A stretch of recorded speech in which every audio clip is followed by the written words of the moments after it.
Hola, buenas tardes. Estamos aquí en otro café virtual de Proliga, en el que reunimos e invitamos a los mejores, a lo mejor de la profesión de fútbol, a los mejores entrenadores. Estamos a punto de recibir hoy, esta tarde, a un grande y un amigo, además, a don Gregorio Manzano, que estará a puntito de entrar en nuestro sitio de Proliga, que como todos pues tiene sus dificultades, pero seguro que lo tenemos ya casi entrando. Gregorio Manzano, ya sabéis que además de ser un grandísimo entrenador de primera división, pues lo fue también en el fútbol no profesional, en muchísimos equipos de fútbol no profesional, antes de tener éxito en la máxima categoría. Y también, como sabéis, pues últimamente está siendo un auténtico emperador en China. Lleva 3 años ya triunfando en el fútbol chino. Yo quiero que hoy nos hable, ahora cuando entre Goyo, nos hable de las similitudes o las diferencias que puede haber entre el fútbol chino y el fútbol español, digamos, de base, ¿no? Porque hay muchos empresarios chinos muy interesados en entrar en nuestro fútbol base, con inversiones, trayendo jugadores, y también a la vez hay muchas ofertas del fútbol de allí para nuestros jugadores, ¿no? Yo no sé si es bueno o si no es bueno que un chico que esté floreciendo, que esté empezando y tenga una buena oferta de allí, eh, pues es bueno que se vaya o que apueste aquí. Yo creo que quien mejor nos lo va a explicar va a ser ahora Goyo Manzano, porque lleva, como os digo, 3 años allí ya en China. Sabéis que le han llegado a nombrar mejor entrenador del campeonato. Hombre, aquí le tenemos, don Goyo, pero bueno, qué buenísima pinta tenemos. Bueno, no estamos mal dentro de lo que cabe. Bien, muy bien, me Buenas alegro. tardes. Buenas tardes. Tienes un look un poquito oriental. Bueno, lo que pasa es que ahora hemos tenido tiempo para dejarnos un poquito de luz, Qué, un pequeño qué, cambio de... qué bueno, pues estoy encantado, bueno, estamos encantados todos de tenerte con nosotros. De verdad que eres una persona muy importante y muy relevante en el fútbol y con mucho criterio, que ha estado en muchísimos equipos de fútbol, en muchísimos clubes y que nos puede contar muchas cosas interesantes. Nosotros básicamente lo que queremos es hablar de fútbol no profesional, que conoces pues casi como nadie, ¿no? Fútbol de base, fútbol duro y en tus tiempos más duros que ahora, ¿no? ¿Verdad? Muchísimos más.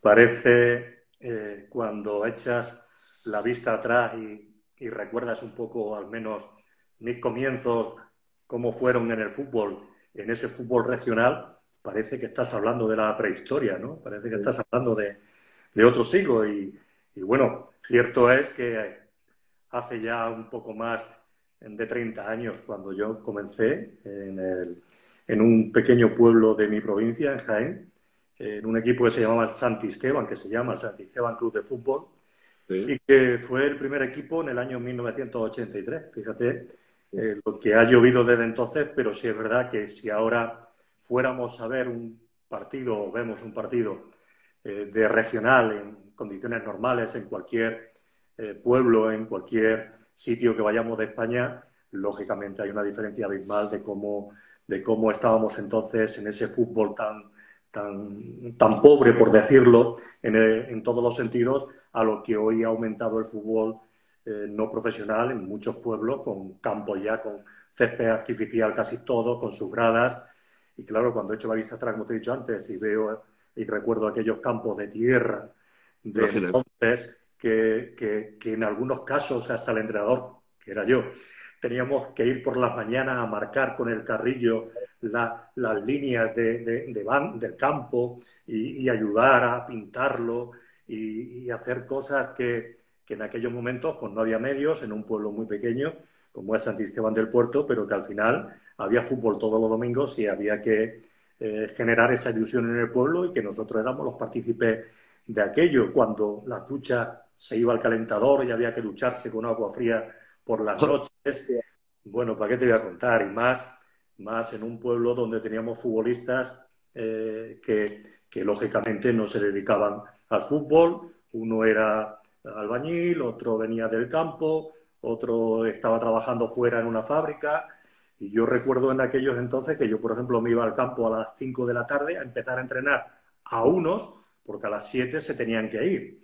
Otros venían a las 7 y estábamos entrenando hasta las 9. Otros se incorporaban a las 8 a las 8 y media, total, que estaba desde las 5 hasta las 11 entrenando al equipo en distintos grupos. Ahora que esto se lleva bien con los entrenamientos de los grupos con el coronavirus, pues entonces ya se hacía y no teníamos este virus. Y lo hacíamos perfectamente y estábamos encantados. Fíjate, Goyo, que en lugar de venirte abajo y decir esto es insoportable, al revés. Te viniste arriba, seguiste adelante. Yo tengo aquí que te fuiste a Villacarrillo y Liturgi, si no me equivoco, ¿no? Muy bien. Sí. Y Villanueva, todo de tu tierra, de Jaén, ¿no? De la zona, ¿no? Y luego Úbeda. El Úbeda, digamos que ya fue Santisteban, estuve 2 años en regional, Villacarrillo una temporada en regional preferente. Después fui a Andújar, que el equipo, como bien sabéis, se llama Mítico y Liturgi. Estuve 2 temporadas y de ahí pasé al Villanueva de Arzobispo y de Villanueva de Arzobispo ya pasé a la tercera división, que es cuando me fichó el Úbeda.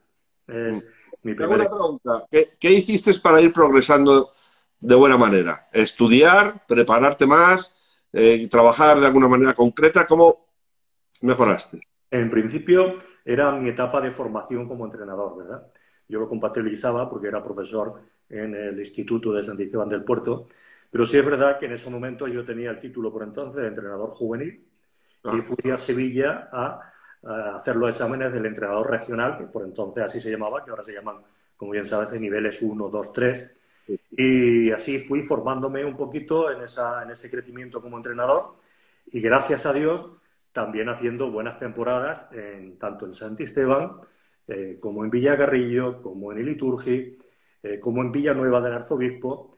Y cuando llegué a Úbeda, en ese verano, entre Villanueva del Arzobispo y Úbeda, me fui a hacer el curso nacional de entrenadores, que por entonces ese curso fue el último, que recordarás, que se hacía a nivel de toda España.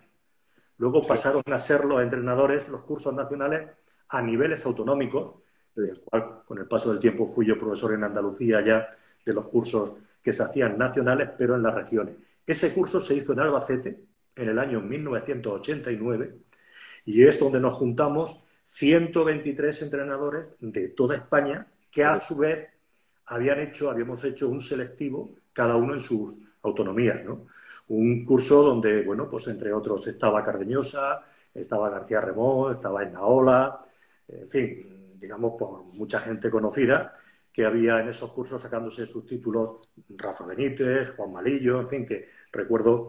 Bueno, y entonces, en ese verano, caluroso como no, en Albacete, como bien conocen, en esa tierra, cuando casca el sol, casca de verdad, pues estuvimos un mes. De ahí ya sacamos el título nacional, que recuerdo que aprobamos 89 de los 123, luego hubo, lógicamente, esos exámenes de recuperación, y ya pasé al Úbeda a entrenar en tercera división. También en el Úbeda comenzamos a hacer un buen trabajo y quizás hay un punto ahí de inflexión en mi trayectoria un poco modesta de esos comienzos que tú me preguntas, ¿no? Porque en el mes de febrero el Real Jaén, que es el equipo como representativo de mi provincia, de donde yo soy, en Jaén, pues no funcionaba muy bien en Segunda División B y el club decide prescindir del entrenador y entonces quieren ficharme a mí.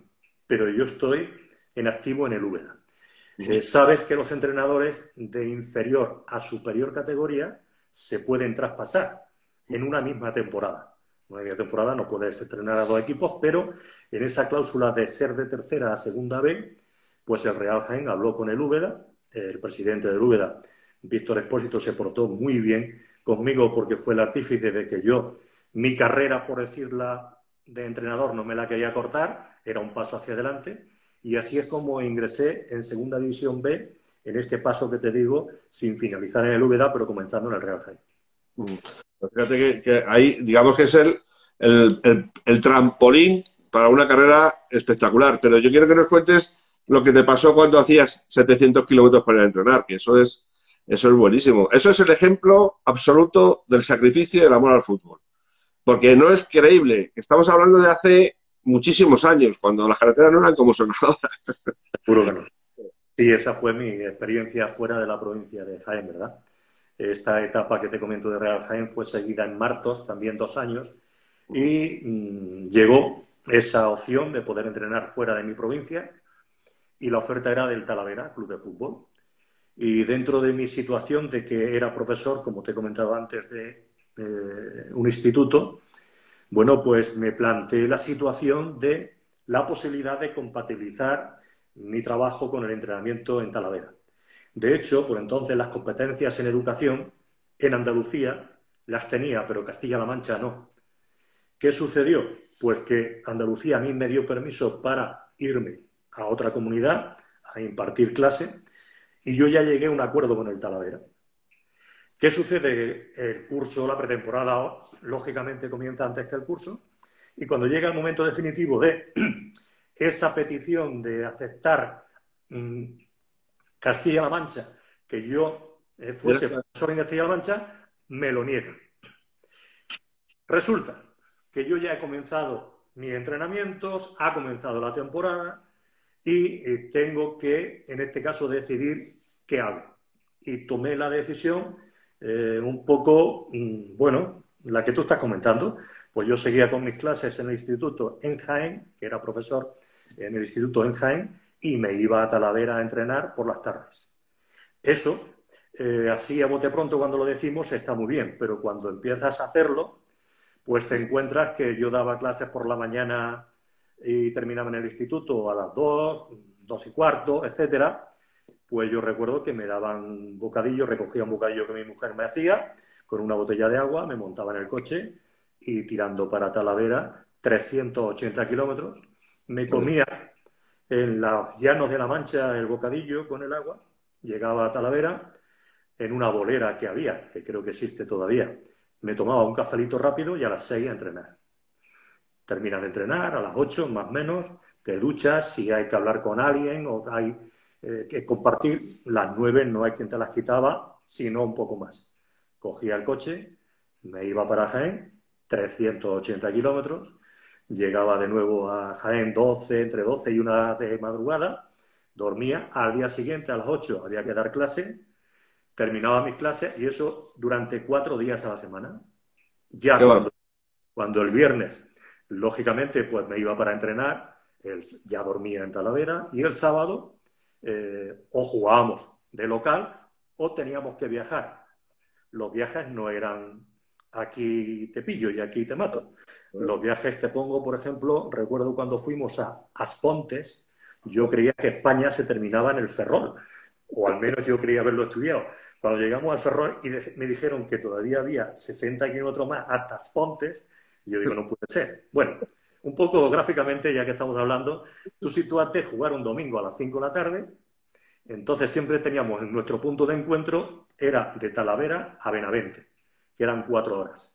Lo teníamos calculado, ahí parábamos, comíamos, nos íbamos para Galicia, a la vuelta igual. Llegábamos, cenábamos en casa Poli, que no se me olvida, le decía, Poli, déjame el vídeo de Estudio Estadio y ahora cuando ya nos vayamos de las 12 para abajo, se lo pongo a los jugadores en el autobús. ¿Qué sucedía? Pues que algunas noches llegábamos a Talavera a las 4 de la mañana, 4 y algo. Cogía el coche y me iba para Jaén porque el lunes había que dar clase. Es decir, efectivamente, bueno, lo que daba el autobús de esa historia, ¿no? Pero eso realmente es inconcebible para muchos chavales en 2020 que esos sacrificios se hicieran por el fútbol. Yo no sé si ahora hay cosas parecidas. La verdad que nos hemos hecho un mundo más cómodo, ¿no? Y yo no sé si este mundo más cómodo es bueno o no es bueno para esto, para el fútbol. Porque el fútbol al final pide sacrificio, ¿no? Dice que los mejores deportistas son los que han pasado hambre. Decían antiguamente, ¿sabes? ¿No? En metáfora, claro. Sí, la verdad es que es indudable que cuando haces este sacrificio por conseguir, pues quizás un sueño, que en su momento cuando fue creciendo, paso a paso de los equipos que hemos comentado, y todavía estamos hablando de Segunda División B, pues claro, ves el otro fútbol, ¿no? El fútbol de la Primera División, el de la Segunda División, el de la televisión, y tú estás en un ambiente mucho más bajo, sin saber si ahí vas a salir o te vas a quedar, ¿no? Y Sí. cuántos no entrenadores llegan a un momento en que, aun siendo buenos, que los hay en España y muchos, no salen. Entonces, lo que sí está claro es que cuando encima no has tenido la fortuna, como en mi caso, de haber sido un jugador de primera división, con un nombre, con un unas ciertas garantías de que te den la posibilidad de poder entrenar arriba a bote pronto, tienes que trabajarlo desde abajo, ¿no? Y ese fue el trabajo que yo me dediqué. Cuando tanto sacrificio me costó, pues cuando llegó el momento, que fue después la primera oferta que me hicieron del fútbol profesional, que fue en Toledo, ya en segunda división A, bueno, pues tuve que decidir. Esa es una decisión en mi vida, donde ya tuve que decir, dejo el fútbol amateur, semiprofesional, para que me entiendas, y ya me dedico al fútbol profesional, que fue en Toledo, sin saber tampoco, en Toledo, que éramos un equipo el más modesto de segunda división y que no teníamos ningún extranjero y el último presupuesto, si aquello también iba a durar o no, lo cual dio el salto luego, como sabes, a Valladolid, y ya fue la carrera profesional en primera división, ¿no? Pero tú sigues manteniendo echándole un ojo a la segunda división B y a la tercera división, incluso desde China. Claro, Sí, sí, sí. Yo en todos los equipos donde he estado, lógicamente la primera división es otro mundo, pero cuando llega un momento en que estos equipos que he entrenado están ahí todavía, algunos de ellos pues luchando por salir o no, pero están todavía luchando en ese mundo, yo los sigo todos los años. De hecho, de algunos soy socio todos los años, ¿no? ¿Cuál es el socio? ¿Cuál es el socio? Sí, sí, bueno, en este caso del Talavera he sido socio. Cuando el Mallorca bajó a Segunda División B, también apoyé al Mallorca haciéndome socio del Mallorca. Es decir, no todo es cuando se está arriba y cuando se está abajo. Es cuando hay que ayudar y cuando hay que apoyar y cuando hay que estar, lógicamente, con ese fútbol que se nos olvida, pero que es la base del fútbol español. Ni más ni menos, ¿no? No puede haber selección campeona del mundo si no hay fútbol en los pueblos, en las regionales, en las terceras, en la segunda B y consecutivamente en todo el entramado futbolístico que tenemos, ¿no? Y eso es lo que hay que apoyar. Claro, exactamente hacia ahí vamos, ¿no? El fútbol de verdad, bueno, el fútbol de raíz está ahí, ¿no? De tu experiencia en el fútbol no profesional, ¿qué harías si si tuvieras poder de decisión? ¿Más formación? ¿Cambiar la estructura de competición actual? ¿Potenciar, no sé, a los chavales? ¿Qué harías? Bueno, hemos pasado, lógicamente, a una fase también social que cambia con los tiempos, ¿no? Lo que hemos dicho muchas veces, antiguamente se podían ver a los chavales haciendo la práctica del fútbol como lo hacíamos en cualquier era, en la calle, o como yo, hasta lo hacía en el atrio de la iglesia de mi pueblo, que vivía enfrente, y nos íbamos a jugar al atrio con un balón. Hoy día, impensable, ¿no? También es verdad que esa evolución a favor ha tenido que los chavales hoy día tengan más y mejores instalaciones, que tengan los chavales más y mejores técnicos, hay más medios. Pero dentro de esos medios, lógicamente hay que diferenciar en las etapas de los jóvenes jugadores lo que es una etapa de formación a una etapa de competición. Y yo creo que dentro de todos los parámetros que se están moviendo ahora mismo la Federación Española de Fútbol, creo que la etapa de formación quizás habría que intensificarla un poquito más. ¿Por qué? Porque lógicamente no todo el chaval que empieza a jugar al fútbol luego llega a ser futbolista, ¿no? Pero sí es verdad que esa etapa de formación debe de servir para otros valores que el fútbol da, que el fútbol tiene y que no se deben de olvidar nunca. Y yo creo que ahí pues tendríamos que hacer un poco más de formación. No sé, han empezado también a trabajarse mucho en las escuelas de fútbol, los patronatos, pero quizás desde las bases sociales de los pueblos tendrían que hacer un esfuerzo para que esa situación no se pierda, porque es un poco la sensibilidad y el acercamiento del chaval al fútbol como deporte, no como profesión, porque ya cuando empiezan a tener esos 17 o 18 años, se tienen que empezar un poco a competir. Con esto termino de esta pregunta, te quiero decir, no se debería de empezar a confundir que ya chavales con 11 y 12 años empiecen a pelearse en las gradas los padres porque hay representantes viendo a los chavales porque se los van a llevar y quieren ver a sus hijos el día de mañana ser futbolistas de primera división.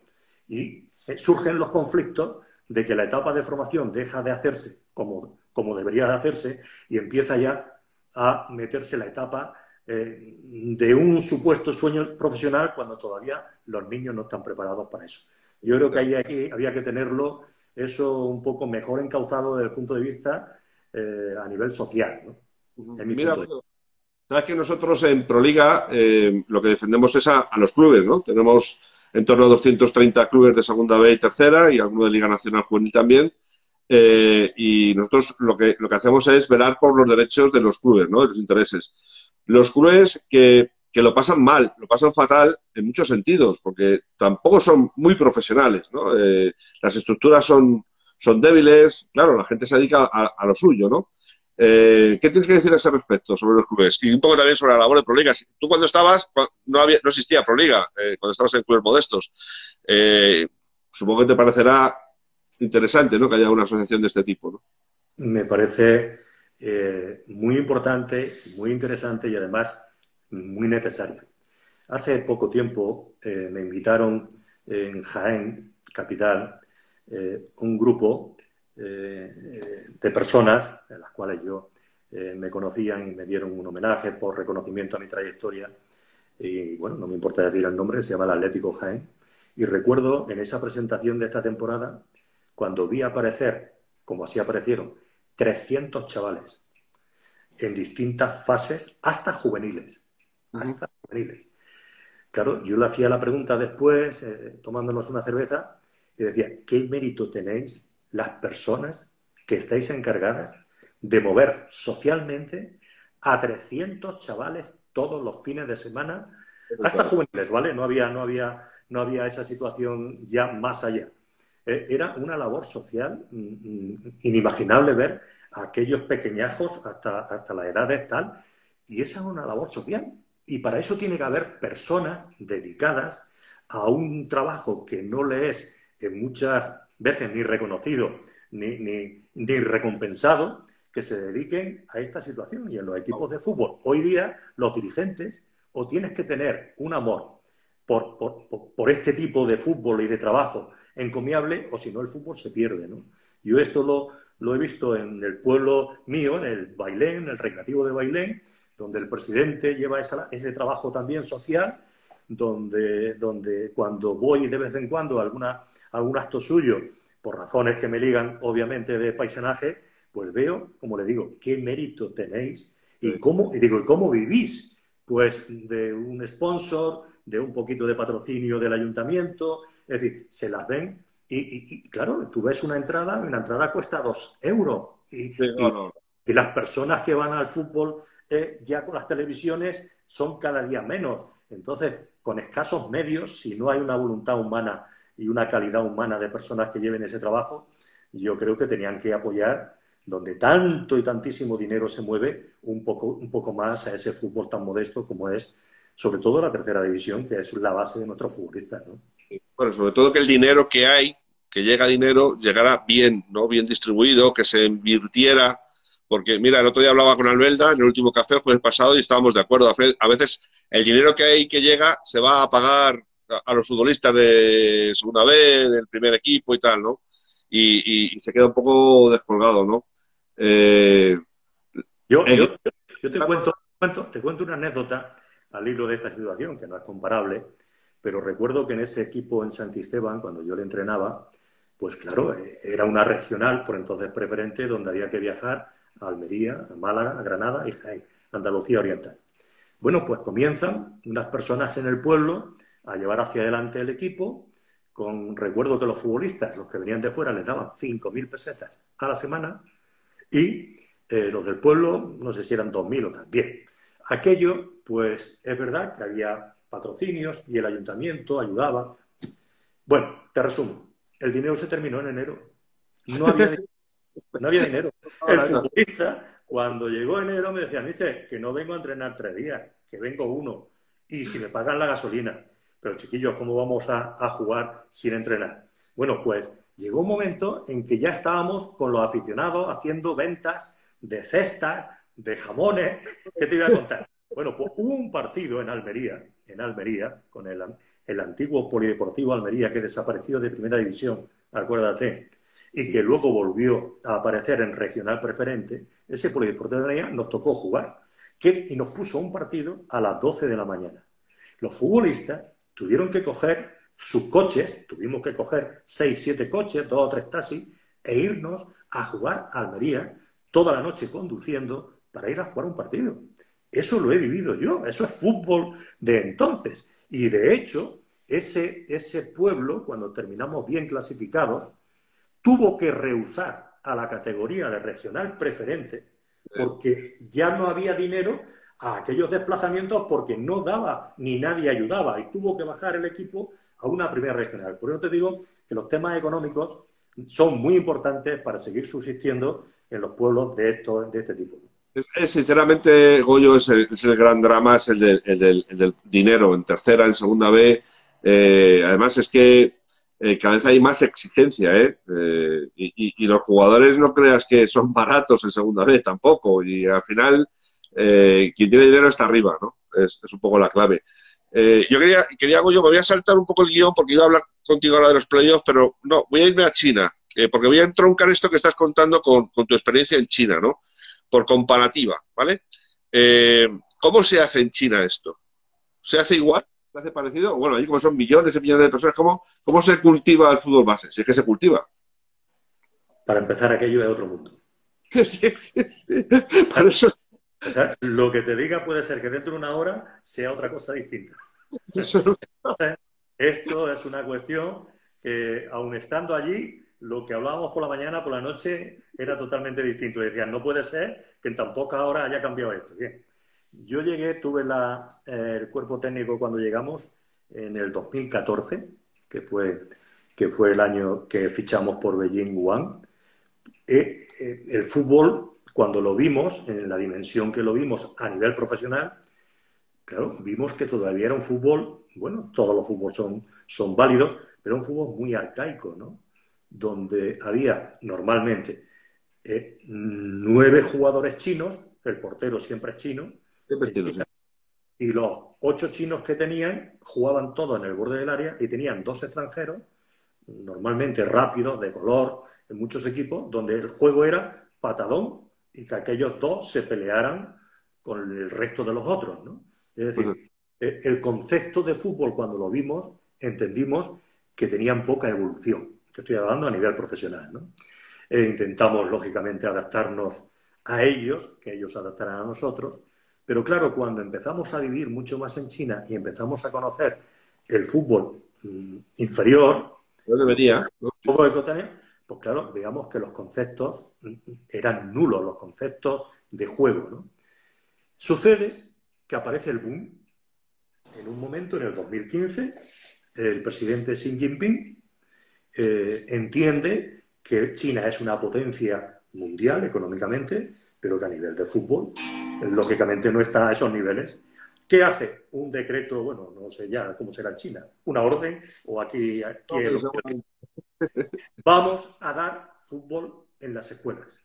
Sí. Sea obligatorio.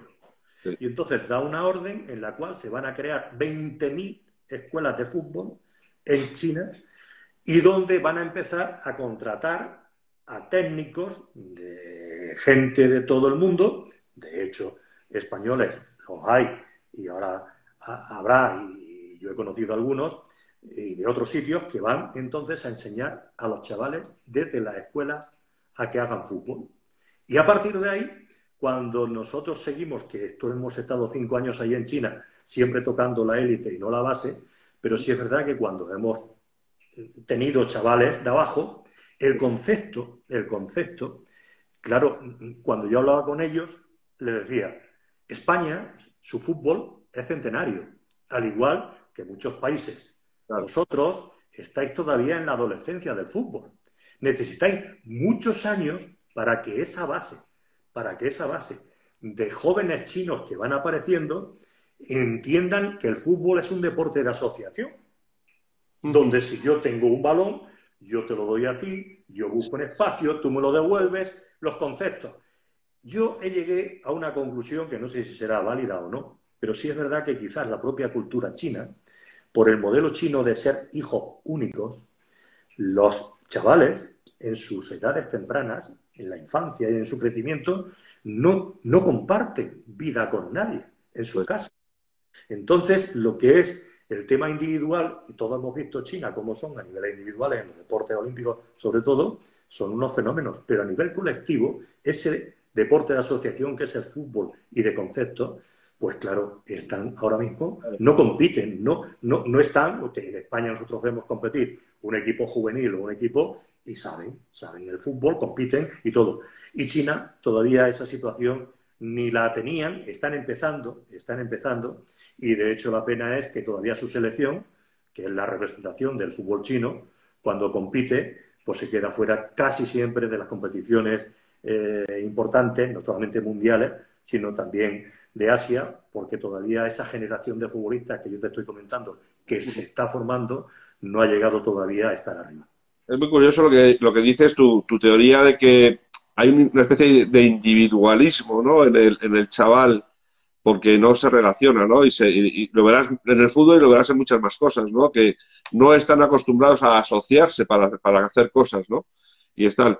Es muy interesante. Y quería preguntarte dos cosas vinculadas del fútbol chino y del español. Una, de allí para acá, hay muchos inversores chinos interesados en poner dinero en el fútbol no profesional español. Es decir, compro un equipo, pongo dinero, traigo dos chicos chinos, tal. Eso ha salido mal, bien o regular, ha salido de todas maneras en el fútbol no profesional. ¿Tú qué aconsejarías al respecto? Es un tema difícil de responder porque depende. Lo que te he dicho de los chinos antes, como todo en la vida, habrá personas serias y habrá personas que van también con intereses particulares para otra situación.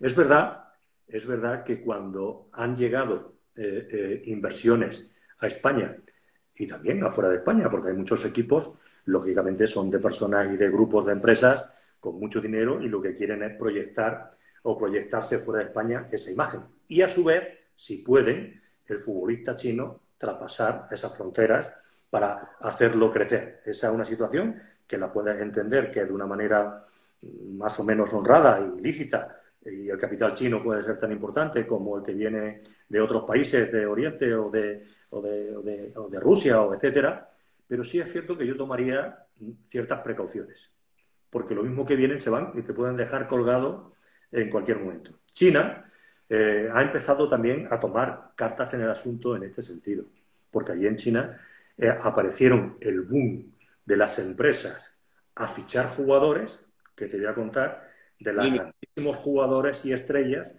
que han pisado China ganando un pastizal. No te lo puedes ni imaginar. Hasta que el gobierno chino ha dicho, stop, se ha terminado. Aquí no puede venir ningún futbolista más extranjero superior a 6 millones de euros en su contrato. Es decir, han tenido que poner límite a esa situación, ¿no? Y esa es una cuestión que cuando muchas veces sucede de que alguien puede traspasar de China a España, bueno, pues que lo haga, y hay clubes que tienen inversiones en el fútbol profesional, y siempre cuando lo hacen es por alguna segunda causa. Claro. Nadie viene a regalarnos el dinero para que nosotros lo disfrutemos, ¿no? Pero sí es cierto que ellos, a nivel de base, pues han tenido allí esa situación de que muchos equipos están mirando a lo que hemos comentado antes, ¿no? En invertir en su propia infraestructura, en tener chavales de allí y en algún caso exportarlos. Caso de Goulet, por ejemplo, es un caso en el español. Tú recordarás hace tiempo, hace 3-4 años, que vino un futbolista de China al Rayo Vallecano, que lo tenía yo en el Beijing One, Dudu, que yo le decía, Zhao Chen, y otro se fue a Alemania también, del Beijing. Es decir, que han salido algunos chinos de China hacia afuera, pero pocos han triunfado. Goulet es una excepción porque llegó a ser el máximo goleador de la Liga China y aquí en el español, aunque ahora ya están hablando de que se quiere ir al fútbol inglés en una situación de traspaso. Pero yo tendría mis reticencias si yo fuera dueño o tuviera responsabilidad de un club español, preferiría que el capital chino no entrase en esa situación porque te pueden dejar en cualquier momento y luego...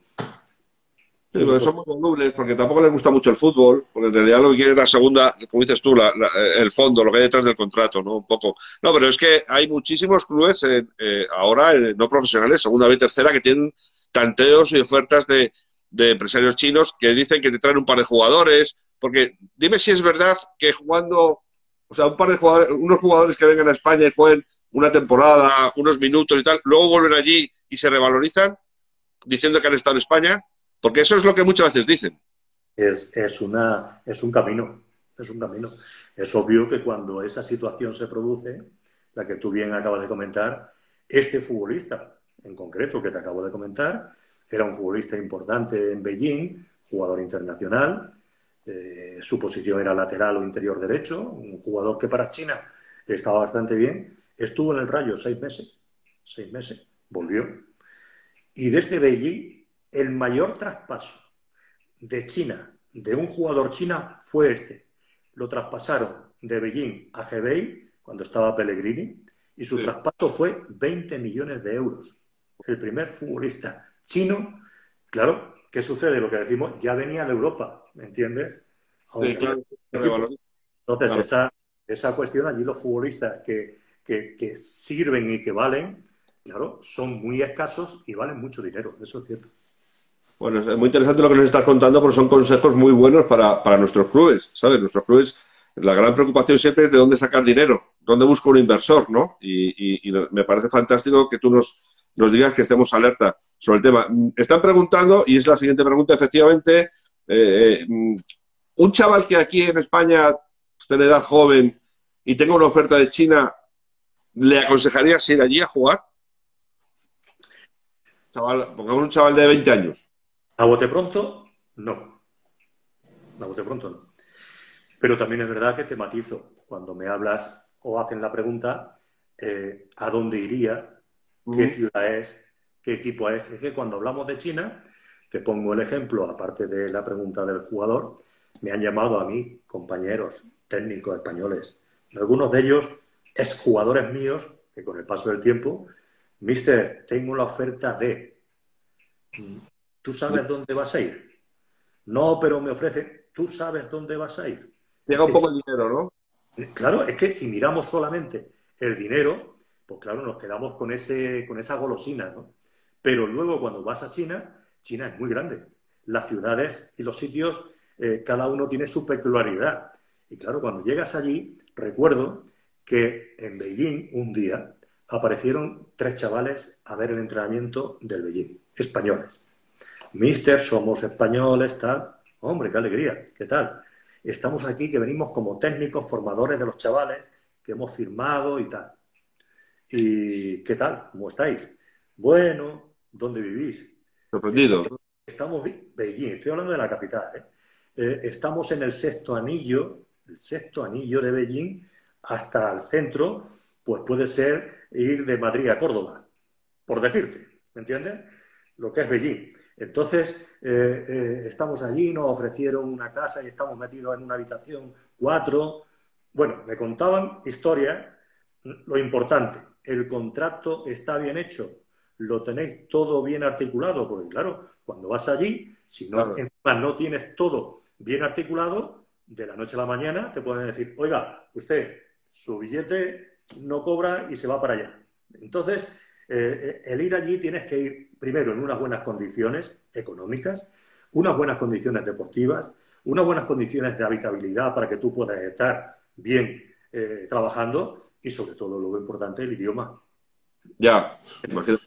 Es importantísimo. Por tanto, es una etapa, yo creo, para otro tipo de futbolista, no de la pregunta que ha hecho esta persona de 20 años, sino para un futbolista ya que tenga una cierta experiencia, que tenga ya un rodaje en el fútbol y que diga, bueno, pues yo ya ahora con 30 años y habiendo tal, voy a hacer esa experiencia y no tengo nada que perder, ¿no? Pero ya. con 30 años me lo pensaría. Ya, o sea que tú lo que crees que es mejor ir de vuelta, ¿no? Cuando estás de vuelta que ir al principio de tu carrera deportiva, ¿no? Para allá. Sí, claro que cuando estás en el principio de tu carrera deportiva lo que quieres es avanzar, crecer y disfrutar. Entonces allí es muy difícil esa situación. Oye, llevamos 40 minutos de charla y todavía no te he preguntado por los playoffs y te lo tengo que preguntar. Sabes que estamos, el debate que hay ahora en segunda B y tercera es que con el parón del COVID obligado, se van a disputar solo playoffs de ascenso, estás informado de sobra, y se van a disputar en el mes de julio. O sea, prácticamente 6 meses, 5 meses y pico después de estar parados, ¿no? ¿Tú cómo ves eso? ¿Cuál es tu opinión?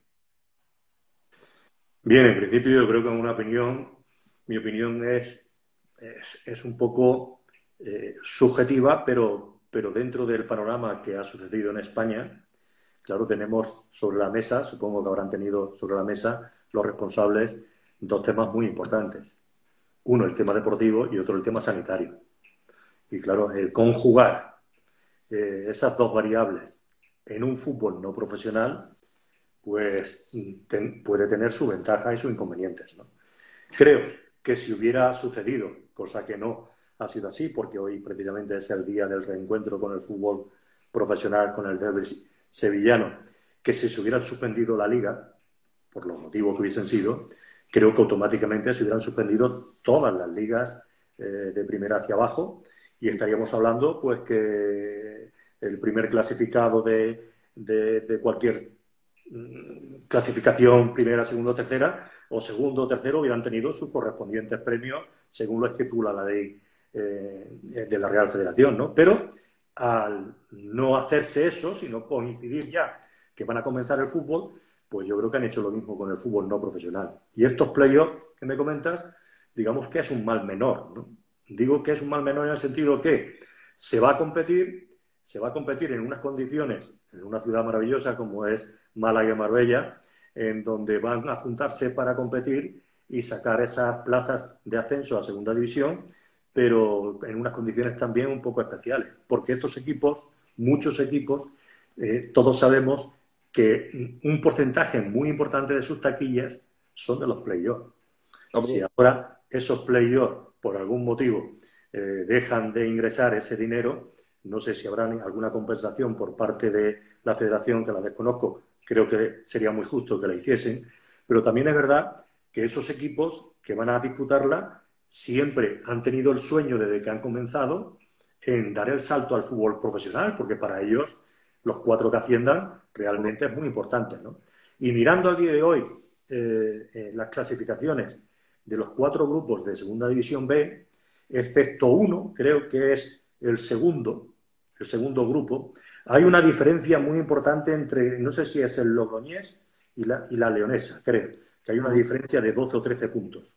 Lo cual, bueno, pues ahí está la situación en que se van a encontrar pues un premio los que estaban por debajo. Pero el resto de grupos, tanto creo el Baleares con el Ibiza, que están a 2 puntos, creo recordar, el Cartagena con el Marbella, que no sé si estaban a 1 punto y no sé si era el Barça B con otro, a otro punto. Ten en cuenta que los que estén segundos y si se hubiera dado la orden de que el primero hubiera sido campeón, esos equipos a 1 punto, 2 puntos, pues, Un poco. yo creo que dentro de la balanza que hay que poner de esta pregunta que me hace, creo que esto es lo menos injusto y creo que, bueno, es una experiencia nueva y que, lógicamente, ahora, pues, en el campo que se diluciden los puestos que dan el premio al ascenso, ¿no?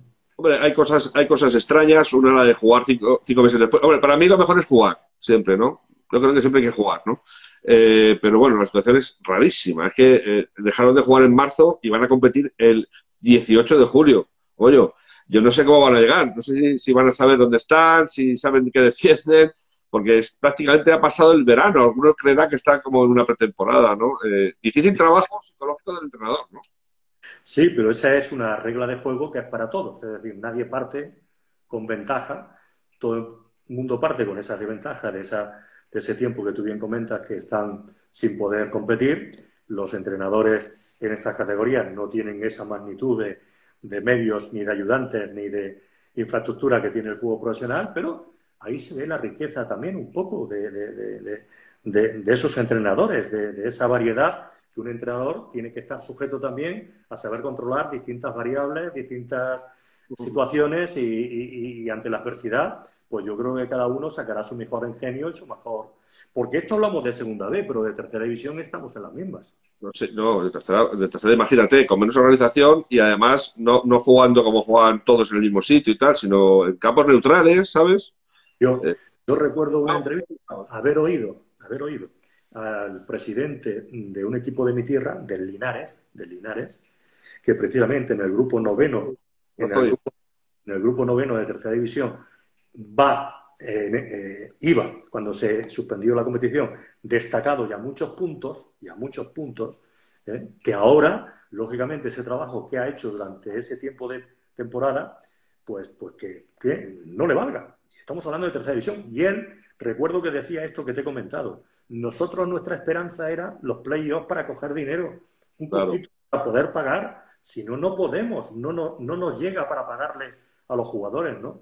Y por eso digo que la variable económica, aparte de la deportiva y la sanitaria, también es importante para estos equipos. No, la económica, el otro día un club, no recuerdo la memoria, decía que le costaba 400.000 euros esto. Sí, señor, claro. Sin garantía de ascenso. Claro. Esto te hace un agujero, vamos, te hace un agujero para, si no asciendes, te hace un agujero para el año que viene terrible, ¿no? La verdad que la situación es muy especial y muy complicada. Y luego el tema que has dicho del el protocolo sanitario. El protocolo sanitario en liga profesional es brutal, pero es liga profesional. Y hay medios, la gente está controlada, pero en segunda B y en tercera, ¿cómo hacemos el control sanitario? ¿Cómo lo garantizamos, Goyo? Yo sí creo, sinceramente, que la federación tiene que velar, la federación de fútbol. Pero los equipos de tercera división trabajan.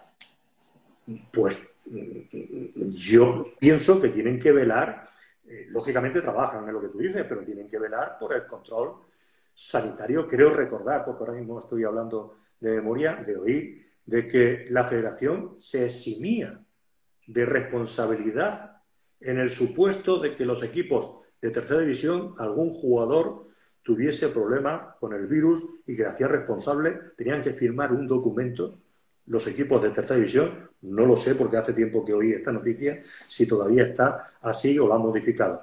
Pero sí es verdad que me parece injusto que los clubes de tercera división tengan que asumir una situación provocada que es ajena a ellos y que yo creo que la Real Federación Española de Fútbol, hombre, a todos nos gusta ver el fútbol con todos los controles que hay en la primera y en la segunda división, pero si me dicen que al día de hoy la Federación no tiene medios económicos para poder garantizar mínimamente de que estos futbolistas en estas categorías, de esos partidos que se van a jugar, que tampoco son todos los partidos, sino que van a ser partidos un poco de estilo Copa, ¿no? Sí, sí, a una eliminatoria puedes caer fuera o tienes otra opción. Sí, depende. Pero que no podemos, lógicamente, tener la desgracia de que surja cualquier contratiempo en las categorías inferiores. ¿Y qué pasa? Que lo que vende es que el fútbol profesional no hay ningún positivo, lo cual nos alegramos todos y esperemos que no pase nada. Pero ¿y si sucede en tercera división? ¿La imagen del fútbol español? ¿Quién va a ser el responsable de que eso suceda? Los presidentes de los equipos que no tienen ni medios, ni están capacitados, ni están formados para eso. Yo creo que tenía que haber un consenso y tenía que haber una realidad mucho más seria y no dejarlo todo hacia el azar. Yo doy una opinión mía y es que yo creo que la federación está haciendo todo lo que puede, pero se ha olvidado de consultar a los clubes, de sentarnos en la mesa y hacer un pacto de quién es tu responsable y de qué soy yo responsable, porque es verdad lo que dice la federación. Primero hizo un comunicado diciendo que estaba exenta de responsabilidad, como se dio cuenta de la reacción de los clubes enseguida, y de Proliga concretamente, que hizo una nota diciendo esto no puede ser, esto está descolgado, inmediatamente reaccionó diciendo que no, que sí, que se hacía responsable, pero está todo un poco sin firmar en papel, ¿cómo te diría yo? ¿Sabes? Los clubes tienen miedo, los clubes tienen miedo, a un chico le pasa algo, tienen miedo, porque a ver luego al final del camino quién es responsable de esto, ¿no? Se van a hacer todos los test posibles, se van a hacer todos los controles posibles, pero los chicos de tercera división... No, pongamos un ejemplo de un padre y una madre, que tengan a un chico de edad de 18, 19, 20, X, o 23, 24, me da igual, que esté en un equipo de fútbol y vamos a poner a ese chaval que esté trabajando. Claro.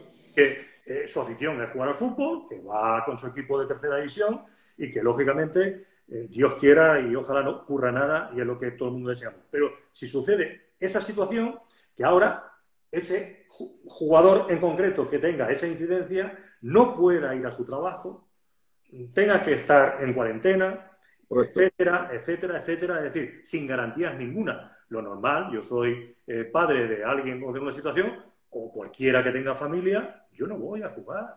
Sí. Yo no voy a jugar. ¿Qué pasa? Que si en un equipo dicen los jugadores en mayoría, oye, no nos arriesgamos, ¿qué pasa? ¿Ya pierdes también tus derechos deportivos? No, no está fuera. Por eso digo que sí es verdad que vosotros ahí, la asociación, tenéis, creo, una labor importante de concienciación y Estamos de... aconsejando mucho, estamos aconsejando mucho a los clubes, bueno, concretamente a nuestros servicios jurídicos, que realmente son soberbios, Goyo, están aconsejando cosas, están aconsejando a jugar, pero jugar con las responsabilidades bien delimitadas, bien cubiertas, saber quién es quién en esta competición, ¿no? Y bueno, todos deseamos que no pase nada, eso es lo más importante, que no Total. pase nada. Que jueguen, que suban, que ganen los mejores y que todo sea una fiesta, la verdad. Quería preguntarte una cosa. Cuando tú estabas en el fútbol no profesional, las categorías eran diferentes, ¿no? Ahora hay 18 grupos de tercera, 4 segunda B. Se está hablando de reformar la segunda B para hacer una división o dos grupos de una división más potente, filtrando los mejores, siempre por méritos deportivos, ¿eh? ¿Qué te parece a ti esto? Bien, no me parece mal. No es nada nuevo, aunque el fútbol se ha ido descentralizando poco a poco, pero antiguamente tú recordarás que existían en nuestro fútbol esa segunda división norte y sur y aquel grupo de tercera división que eran 6 grupos en toda España.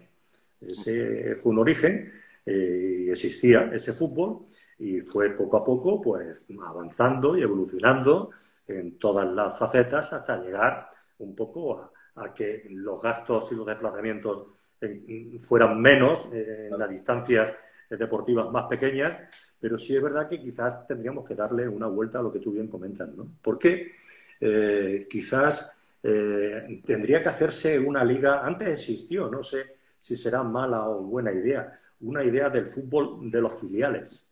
Eso te iba a preguntar ahora. Se está hablando mucho. Ahora sí te pregunta. Una categoría de filiales. En China eso existe. Es Así. decir, en China eso lo tienen ellos. Es decir, está el primer equipo y luego los lunes por la mañana, siempre, después de que juegue el primer equipo, juegan los filiales de los dos equipos que se han enfrentado el domingo. ¿Vale? League de la... Sí, sí, eso lo tienen allí, es una variedad, de tal manera que también los jugadores del primer equipo que no han jugado, hay hasta un límite de jugadores que si quieren pueden utilizarlos en el equipo de los filiales, ¿no? Pero quizás al hilo de tu pregunta aquí en España, pues a lo mejor no sería mala idea una reconversión un poco de refundir esa segunda división B en vez de esos 4 grupos, en hacerlos en 2 grupos y darle a la segunda división A un poco más de amplitud de equipos, lógicamente casi sería, y a lo mejor hay equipos que solventemente pues, le vendría muy bien, porque hay muchos equipos que no salen de ese mal llamado agujero o infierno de la segunda B y que hay equipos importantes que están ahí abajo con una gran historia del fútbol que quizás si le dieran un poco de amplitud en el terreno deportivo, pues podrían tener capacidad todavía de poder regresar al fútbol profesional. La otra opción es que los que están abajo de tercera tienen más lejos llegar arriba, ¿no? Porque tendrían más escalones, más dificultades, los modestos, digo, de tercera, ¿no? Para llegar arriba. Hay versiones para todo. Bueno, el otro día Albelda decía que él era favorable a mover el árbol para intentar hacer algo que sea más productivo, ¿no? Y que tenga más fuerza. Y bueno, hay opiniones para todo, está clarísimo. Y lo de los filiales es muy interesante lo que dices. Aquí se ha manejado mucho esa posibilidad y también hay dos versiones, ¿no? Lo que es favorable que haya una liga de filiales y es desfavorable porque dejaría sin cierto brillo a algunas divisiones, ¿no? Tú sabes que el Barcelona B, el Atleti B, el Villarreal B, al final te hacen taquilla y te dan chispa, ¿no? Entonces, Sí, tiene su ventaja y sus inconvenientes, pues claro, son equipos que están, bueno, de hecho en los playoffs, lógicamente un equipo filial tiene todos los medios hoy necesarios para poder entrenar, y sanitarios de los que hemos dicho, y económicos, ni te cuento, en diferencia a otro tipo de equipos que no tienen esos medios, ¿no? no. Entonces, a la hora de igualar las fuerzas, lo que tú comentas es cierto, que le dan un cierto brillo y prestigio a la competición, pero a la hora de igualar fuerzas no estaría de más que también se igualaran las fuerzas de los equipos de primera división, que sus filiales son suyos, entre ellos, y que lógicamente hay otro tipo de equipos que no tienen esos medios y que lucharán también con sus propias fuerzas. Quizás ahí habría una más igualdad, pero bueno, es cuestión de estudiarlo y analizarlo, claro. Con todo, hay que sentarse a la mesa, pero todos, no decidir uno solo, sentarse todos. Nos Sí. quedan 3 minutos, 4 minutos. Esto es rapidísimo. La verdad que es un placer hablar contigo, Goyo. Siempre, no hoy, siempre, que te conozco hace mucho tiempo. ¿Qué va a ser de ti, Goyo? ¿Qué va a ser de ti? ¿Qué vas a hacer? Que nos están poniendo aquí un montón de mensajes de que tienes un look maravilloso, que estás, no sé, que quién te ha aconsejado, que esto no te lo quería decir, pero que es un fenómeno. Era el sol, que me has dicho que me ponga de cara al sol y me estoy aquí. Esto es la imagen un poco que la tengo. Cuéntanos qué planes tienes. ¿Vas a entrenar? ¿Quieres descansar? ¿Estás pendiente? Dinos.